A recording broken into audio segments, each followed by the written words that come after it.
Chapter 6. Risa. There is only one permanently disabled resident of the graveyard.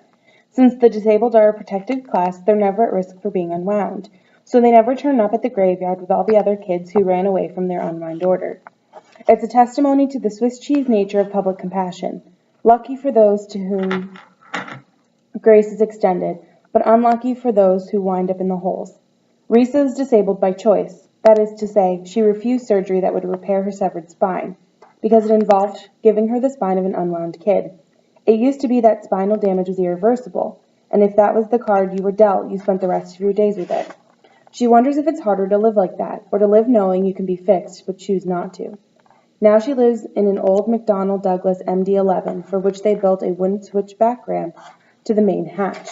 The plane has been aptly named Accessible Mac, or ACMAC for short. There are about 10 kids with sprained ankles or other temporary conditions who currently share ACMAC with Risa, each in sections divided by curtains, providing the illusion of personal space.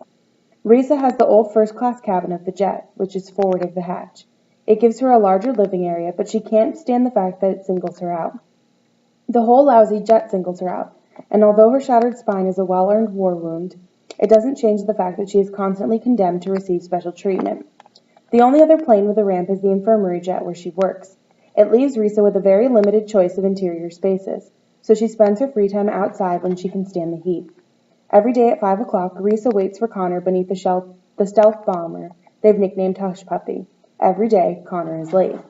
The bomber's expansive black wings create a huge wedge of shade, and its radar-resistant skin wicks heat right out of the air.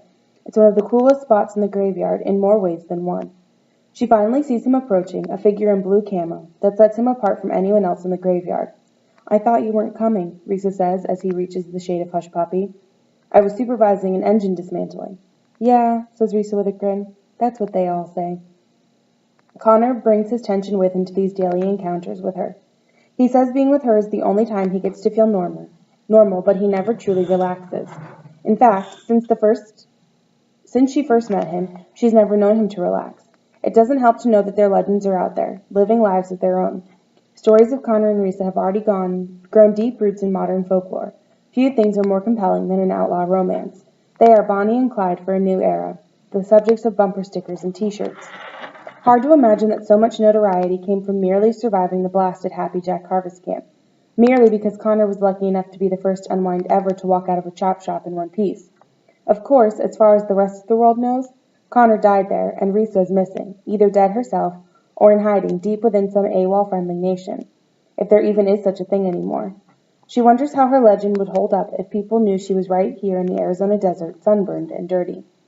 A breeze blows beneath Hush Puppy's belly, getting even more dirt in Risa's eyes. She blinks it away. "Are you ready?" Connor asks her. "Always." Then Connor kneels before Risa's wheelchair and begins to massage her legs, trying to coax circulation to those parts of her that can no longer feel. It's part of their daily ritual together, this physical contact between them. It's coolly clinical, yet strangely intimate at the same time. Today, however, Connor is detached, distant. "Something's bothering you even more than usual," Risa says. A statement of fact, not a question. "Go on, spill it." Connor sighs, looks up at her, and asks the big question. "Why are we here, Risa?" She considers the question. "Do you mean why are we here philosophically, as a species, or why are we here doing this in full view of anyone who cares to watch?" "Let them watch," he says. "I don't care." And clearly he doesn't, because privacy is the first casualty when you live in the graveyard. Even the small private jet Connor claimed as his quarters has no curtains on its windows. No, Risa knows this has nothing to do with their daily ritual, or the grand question of humanity. It has to do with survival. "What I mean is, why are we still here in the graveyard? Why haven't the juvies tranked and yanked us all?" "You've said it yourself. They don't see us as a threat." "But they should," Connor points out. "They're not stupid, which means that there's some other reason why they haven't taken this place down." Rita reaches over, rubbing Connor's tense shoulder. "You think too much." Connor smiles at that. "When you met me, you accused me of not thinking enough. Well, your brain is making up for lost time. After what we've been through, after what we've seen, can you blame me? I like you better as a man of action." "Action has to be well thought out. You taught me that." Risa sighs. "Yes, I suppose I did, and I created a monster." She realizes that both of them have been profoundly changed in the wake of the Happy Jack Harvest Camp revolt. Risa likes to think that their spirits have been galvanized like iron in a furnace. but sometimes it feels like they've only been damaged by those harsh flames. Still, she's glad she had survived to see the far-reaching effects of that day, like Cap 17. Even before Happy Jack, there had been a bill in Congress calling for the lowering of the legal limit of unwinding by a whole year, to one's 17th birthday instead of 18th. The Cap 17 bill had never been expected to pass. In fact, most people didn't even know about it until Happy Jack made the news, and until poor Lev Calder's face became plastered on the cover of every magazine. The innocent boy clothed it all in white, a bright-eyed, clean-cut kid smiling out from a school picture. How the perfect child became a clapper was a question that made parents everywhere stop and take notice. Because if it could happen to Lev, who's to say that their own child might not turn their blood explosive someday and detonate themselves in a burst of rage? And the fact that Lev chose not to detonate himself troubled people even more, because they couldn't just file him away as a bad seed.